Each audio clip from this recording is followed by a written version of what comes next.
Do you ever wake up feeling tired, even after a full night's sleep? Maybe your legs cramp up out of nowhere while you're gardening, or your heart races just a little too fast when you stand up. And you think, well, I guess this is just what getting old feels like. But what if I told you these aren't just signs of aging? What if they silent warnings, subtle messages from your body trying to tell you something wrong? My name is Dr. Harold Whitmore. I'm 84 years old. I've spent nearly 6 decades studying, teaching, and practicing medicine, most of it focused on the one question that matters most. Why do some people live longer, stronger, and happier lives without relying on pills, while others decline so quickly? And over the years, I've seen a pattern. The people who age well aren't always the ones who eat the cleanest, or exercise the most, or see their doctor every month. They're the ones who avoid 5 very specific habits that seem small, harmless, even healthy. But that's the tricky part. Because when something feels normal for long enough, you stop questioning it. You brush off the fatigue. You ignore the nightly bloating. You live with the stiffness, the foggy head, the slow digestion. And one day, you find yourself asking, when did everything get so hard? I've watched this happen with hundreds of patients. And I've watched a few turn it around, dramatically. Take Eleanor. She was 79 when she came to see me. She'd been following all the advice: low-fat diet, daily multivitamin, no red meat, early dinners. But her energy was sinking, her blood pressure was creeping up, and worst of all, she said, I just don't feel like myself anymore. What we discovered shocked her. It wasn't illness. It wasn't age. It was 5 small habits, things she was doing every day, without even realizing they were making her worse. Once she changed them, gently, gradually, her life began to change too. So today I want to share these same insights with you. We'll uncover the 5 habits silently shortening your life, the simple actions that can help reverse the damage, and real stories of people who found their strength again, without prescriptions, gyms, or expensive gadgets. But I must warn you, some of what I'll say may challenge what you've always believed, and some of it may feel too simple to be true. That's okay. All I ask is that you listen with an open heart, because I promise, it could change everything. And if while listening, you think to yourself, that's me, please, leave a comment and let me know. Let others see they're not alone. And stay with me to the end, because that's where we talk about the one habit I believe every single person over 60 should start tomorrow morning. No pills, no doctors, just you, your breath, and a few small choices that add up to something powerful. Are you ready? Let's begin. Most of us were raised to believe that more effort equals better results. Drink more water, take more supplements, cut more fat, move more, eat less, sleep more. And yet, the harder we try, the more tired we feel. Let me tell you something that might surprise you. Many healthy habits you've been told to follow, especially as you get older, could actually be wearing your body down. Let's start with one of the most common. Drink 8 glasses of water a day. Sounds like solid advice, right? But here's what nobody tells you. As we age, our kidneys lose efficiency. Drinking too much water, especially quickly, especially on an empty stomach, can overwhelm them. It dilutes important minerals, increases nighttime urination, and even leads to low blood sodium, which affects your heart and brain. I once had a patient, Roger, 76. He was proud of his hydration habits, a liter of water before breakfast, another before lunch. But he kept complaining of dizziness, headaches, and night sweats. What was the culprit? Not disease, not medication. Water. Too much of it, too fast. We adjusted his intake. Smaller sips, spaced out, never on an empty stomach. Within days he felt steadier, clearer, and that's just one example. Here's another sacred cow. Vitamin supplements, multivitamins, B-complex, vitamin D pills the size of horse tablets. Again, they sound helpful. But unless you have a diagnosed deficiency, and most people don't, these pills can overload your liver, stress your gut, and mess with your natural absorption. Mrs. Keller, 81, had taken vitamins every day for 30 years. She believed they were keeping her strong, but she had chronic constipation, persistent fatigue, and yellowing eyes. After running some tests, we found her liver was overburdened, not by alcohol or toxins, but by too many supplements. She stopped them for a month. Her energy improved, her digestion normalized, her eyes cleared. Sometimes, doing less is the real answer. And here's the kicker. Many people avoid fats completely, thinking it protects their heart. But your brain is made of fat. Your hormones need fat. Your joints rely on it. Mr. Lionel, 68, cut out all oils, nuts, and dairy. He was proud of his fat-free diet. But he had memory fog, joint pain, and dry skin. We reintroduced healthy fats, avocados, olive oil, small portions of wild salmon. 3 months later, his daughter called me and said, "He's laughing again. He's even dancing." So why don't we hear this more often? Because health advice is often based on what works for young, active bodies, not for those of us in our 60s, 70s, or 80s. What works for your grandson might be the very thing holding you back.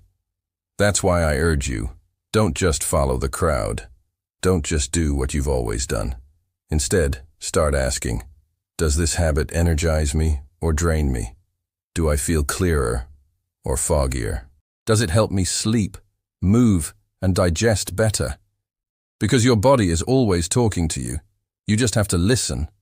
And if some of what I've said today sounds familiar, if you've been following all the rules and still done to feel your best, then stay with me. Because in the next part, I'll tell you about one woman, Eleanor, who followed all the advice and still felt like she was fading. Until one quiet afternoon, when something changed, and her health took a turn she never expected. Eleanor was the kind of woman who always did things right. She ate her greens. She skipped dessert. She walked every morning at 7 a.m., rain or shine. She was 79 when we met, and she looked younger than most her age. But something wasn't right. "It's like my energy disappeared," she told me, sitting in my old office chair, clutching a thermos of herbal tea. "I sleep well, I eat clean, but I just don't feel alive anymore." Her husband had passed a few years earlier. Her children were grown and busy. She still attended church, still volunteered at the library. But her eyes were tired. Her voice was softer. "I forget things," she said. "My digestion's off. I feel slow." We ran the usual tests, nothing alarming. Blood pressure, normal. Cholesterol, a little low. No diabetes, no serious illness. Still, she didn't feel well. She showed me a notebook, painstakingly organized. Her supplements, her sleep hours, her food log. She was doing everything by the book. But her body wasn't listening. So I asked her something strange. "Do you ever eat eggs?" She blinked. "No, I haven't eaten eggs in 20 years. "Do you ever nap in the sun?" "No, too much sun is bad for your skin." "Do you ever skip your morning walk?" "Never." That's when I saw it. She had turned health into a strict schedule, into control, into discipline, but not into nourishment. She had cut out fat, cut out rest, cut out quiet joy. She was doing everything right. And yet it was all wrong for her body now. So we started small. I asked her to stop walking every single morning. Instead, I suggested, try sitting on your porch for 15 minutes. Just sip something warm. Don't read, don't clean, just be. That first week, she called and said she felt like a child skipping school. "I'm waiting for someone to scold me," she joked. Then I asked her to add 1 soft-boiled egg to her lunch. Just 1. 2 weeks later, she said she could feel her skin softening. Her nails were growing stronger. She cut her supplement list in half. Reintroduced olive oil. Started listening to jazz while folding laundry. 3 months in, Eleanor came to her checkup in a bright red sweater. She brought muffins she'd baked the night before. And when I asked how she was, she grinned. "I feel like myself again," she said. She hadn't joined a gym, hadn't taken a single new medication, hadn't followed a new diet trend. What she did was listen to her body and let go of what no longer served her. That's the lesson so many of us forget. We think we have to try harder to feel better. But sometimes healing starts with trying softer, with undoing, with nourishing instead of restricting, with listening instead of controlling. Eleanor's journey reminds me that it's never too late to feel well again, and that the answers are often much simpler than we expect. Now, maybe you're wondering, am I doing things that don't serve me anymore? You might be, and it's not your fault. The world pushes one-size-fits-all health advice, but your body? It has its own story. In the next part, I'll walk you through 5 of the most common habits I've seen quietly harm people after age 60. Habits that seem harmless, even helpful, but can slowly drain your energy, memory, and joy. Let's shine a light on them together. 1. Skipping breakfast or having just coffee. It seems harmless, even sophisticated. A hot cup of coffee, no food, maybe a biscuit or a banana. But here's the truth. Skipping breakfast, or treating it lightly, can quietly ruin your metabolism, especially after 60. Why? Because as we age, our bodies become less efficient at storing energy. Overnight, we go 10 to 12 hours without food. By morning, our brain and muscles are hungry for fuel. Coffee may perk you up, but it also spikes cortisol, your stress hormone. That jolt of energy, it comes with a crash. And without protein or fat to stabilize your blood sugar, your body starts to pull energy from your muscles. That means muscle loss, weakness, slower metabolism. Over time, it leads to frailty. I remember Henry, 71. He'd been intermittent fasting because he read it online. No breakfast, just black coffee. Then lunch around 2 p.m. But he noticed something odd. He couldn't lift groceries like he used to. He was sleeping less. His hands were trembling. We checked his blood sugar. It was unstable. His muscle mass was dropping. His bones thinner. We reintroduced a simple breakfast, a boiled egg, a few almonds, a slice of sourdough, some avocado. Within a month, he felt steadier. Within 3, his energy was back. Breakfast isn't just tradition. For older adults, it's medicine. Sitting too long without moving, we all need rest. But long periods of sitting, without breaks, are like poison to circulation, especially after meals. Here's why. When you sit too long, especially with poor posture, blood flow slows, digestion slows, lymphatic drainage stalls, blood sugar spikes longer. That means slower metabolism, higher risk of blood clots, increased inflammation, brain fog. Mr. Jensen, 75, was sharp as a tack. But he spent most of the day in his recliner, reading. He got up for meals, then sat right back down. Soon, he started having swollen ankles, restless legs, and constipation. We added one thing. 5-minute walks after each meal. That's it, 3 times a day. Within a few weeks, his legs felt lighter. His digestion improved. He said his brain felt less foggy. Our bodies weren't meant for stillness. They were meant for gentle movement throughout the day. Even standing and stretching for a minute every hour can make a difference. Hard overusing supplements. Supplements feel safe, harmless, necessary. But here's the trap. More is not better. Multivitamins, fish oil, calcium, B-complex, herbal mixes. They all sound good. But mix too many and your liver pays the price. Your kidneys too. Your digestion. Your sleep. I saw this with Ms. Dottie, 80. She had a supplement drawer filled with over 20 bottles. She complained of nausea, dry mouth, low appetite. Turns out, her liver enzymes were elevated, not from illness, from oversupplementation. We simplified her routine. Only what her body needed, no more just-in-case pills. She called 2 months later and said, "I feel clear again, like someone took a fog out of my head." Remember, food is the best source of nutrients. Supplements should fill gaps, not replace meals or pile up without guidance. Sleeping right after dinner. You've had a warm meal, you're cozy. The chair feels too comfortable. Why not nap or go straight to bed? Here's why. Sleeping immediately after eating can cause reflux, indigestion, and even heart palpitations. After 60, digestion slows. Lying flat too soon pushes acid back into the esophagus. This causes nighttime coughing, throat burning, and restless sleep. Take Mr. Patel, 69. He'd fall asleep in his recliner within 30 minutes of dinner. He thought it helped digestion. But he started waking up at 2 a.m. with tight chest pain. Not heart attacks, but acid reflux. We made one simple change. Walk for 10 minutes after dinner. Sit upright for at least 90 minutes. That alone improved his sleep dramatically. The body needs time to process food before rest, so please, give it the time it needs. Avoiding fat completely fat became the villain decades ago. We were told to fear it. Fat makes you fat. Fat clogs arteries. But here's what we now know. Healthy fats are essential for hormones, brain function, and nutrient absorption. Without fat, your body can't absorb fat-soluble vitamins, A, D, E, K. It can't balance mood or regulate inflammation. Ms. Teresa, 73, followed a strict low-fat diet. She used only fat-free products. She avoided oils, nuts, seeds. But she had dry skin, constant fatigue, and trouble focusing. When we reintroduced healthy fats, just a spoon of olive oil, a few walnuts, her brain felt alive again, she said. Her skin glowed. Her energy returned.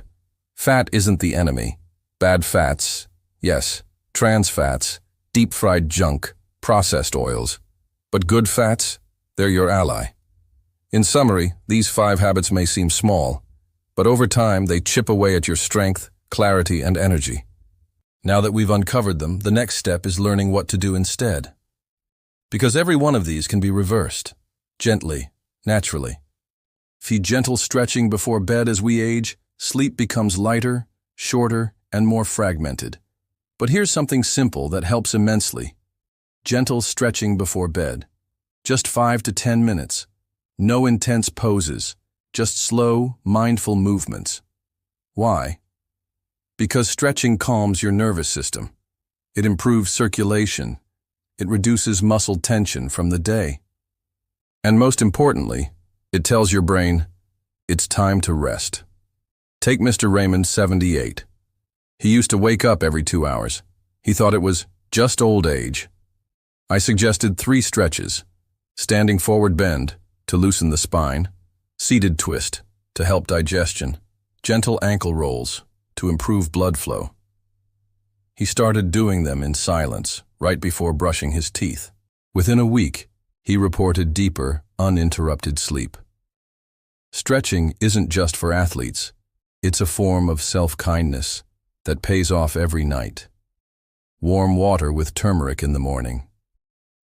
This might sound too simple to matter, but every morning, I drink a small cup of warm water with turmeric and a pinch of black pepper. Why? Because this combination reduces joint inflammation, aids digestion, supports liver function, gently wakes up your body. Ms. Carla, 69, had stiff knees and sluggish digestion every morning. I asked her to try it. 1 small mug, no sugar, no lemon, just turmeric, pepper, and warm water. After 2 weeks, she said, "My joints feel oiled. I'm not groaning when I get out of bed." Turmeric isn't magic, but it's powerful. And when taken gently, daily, it supports aging in beautiful ways. Eating small protein-rich breakfasts. Forget heavy meals. Forget skipping entirely. The sweet spot? A small breakfast rich in protein and healthy fat. Think a boiled egg, a slice of whole grain toast, a spoon of nut butter, a bit of Greek yogurt with seeds. Why? Protein in the morning helps balance blood sugar, preserve muscle, and sharpen focus. Take Mr. Luis, 72. He used to get dizzy mid-morning, had brain fog. He'd rely on a second coffee. I suggested, try a little protein first thing. He started with just half an egg and a bit of avocado toast. Within days, he noticed more stable energy. He even cut down his coffee. Breakfast doesn't have to be big, but it must be smart. Short walks after every meal. This one might be my favorite. It's simple, free, and deeply effective. Walk for 5 to 10 minutes after every meal. Why? Because post-meal walking improves digestion, lowers blood sugar spikes, reduces heartburn, boosts mood. Ms. Evelyn, 74, used to nap after lunch and dinner. She felt heavy, bloated, and tired afterward. We added one habit, a short stroll in her backyard. Within weeks, she said her food felt lighter in her body. Her clothes fit better. Her blood pressure dropped. Movement is medicine, and after a meal, it's the best kind. Relaxing music for digestion. Yes, music, but not loud, not fast. I'm talking about slow instrumental music, played softly after dinner or before bed. Why? Because digestion isn't just physical, it's nervous system dependent, and music can activate the parasympathetic response, what we call rest and digest. Mr. Howard, 80, always had gas and bloating after eating. He'd tried pills, teas, even antacids. I asked, what if your body isn't stressed from food, but from noise? He started playing classical guitar music after dinner. Just 10 minutes, nothing fancy. Within a week, he said, my stomach's quieter. I feel peaceful. Sometimes your body just needs a little quiet. These 5 tools aren't complex. They don't require money, gyms, or doctors. But they do require one thing: consistency. Small actions, repeated with care, change lives. Maybe as you listened, something inside you stirred. Maybe you thought of your own habits, the coffee-only mornings, the long afternoons in the chair, the quiet ache in your joints that you never mentioned to anyone. Maybe you saw yourself in Eleanor, or Henry, or Evelyn. And maybe for the first time in a long time, you feel a tiny spark of hope. Here's what I want you to know. It's not too late. You haven't missed your chance. Your body still listens. Your heart still responds. Your cells still heal. Yes, aging changes things. But it doesn't have to take away your light. Because now you know the truth. You don't need expensive pills. You don't need to punish yourself with strict rules. You don't need to chase youth. What you need is rhythm. The gentle daily rhythm of movement, nourishment, rest, and joy. The wisdom to know when to let go. The courage to begin again. So today, I invite you. Just try one thing. Stretch tonight. Sip something warm. Step outside after dinner. See what changes. And if you found something here that made you think, or smile, or breathe a little deeper, please share this with someone you love. A sister, a friend, a neighbor. Because none of us are meant to walk this path alone. And the smallest stories, shared at the right time, can change a life. So here's my last question to you. What will you try first? Go ahead, leave it in the comments. Let others see they're not alone. Let's create a circle of strength, one habit at a time. You're not done. You're just getting started. And I'll be here, cheering you on, every gentle step of the way. Do you ever wake up feeling tired, even after a full night's sleep? Maybe your legs cramp up out of nowhere while you're gardening, or your heart races just a little too fast when you stand up. And you think, well, I guess this is just what getting old feels like. But what if I told you these aren't just signs of aging? What if they silent warnings, subtle messages from your body trying to tell you something wrong? My name is Dr. Harold Whitmore. I'm 84 years old. I've spent nearly 6 decades studying, teaching, and practicing medicine, most of it focused on the one question that matters most. Why do some people live longer, stronger, and happier lives without relying on pills, while others decline so quickly? And over the years, I've seen a pattern. The people who age well aren't always the ones who eat the cleanest, or exercise the most, or see their doctor every month. They're the ones who avoid 5 very specific habits. Habits that seem small, harmless, even healthy. But that's the tricky part. Because when something feels normal for long enough, you stop questioning it. You brush off the fatigue. You ignore the nightly bloating. You live with the stiffness, the foggy head, the slow digestion. And one day, you find yourself asking, when did everything get so hard? I've watched this happen with hundreds of patients. And I've watched a few turn it around, dramatically. Take Eleanor. She was 79 when she came to see me. She'd been following all the advice: low-fat diet, daily multivitamin, no red meat, early dinners. But her energy was sinking, her blood pressure was creeping up, and worst of all, she said, "I just don't feel like myself anymore." What we discovered shocked her. It wasn't illness. It wasn't age. It was 5 small habits, things she was doing every day, without even realizing they were making her worse. Once she changed them, gently, gradually, her life began to change too.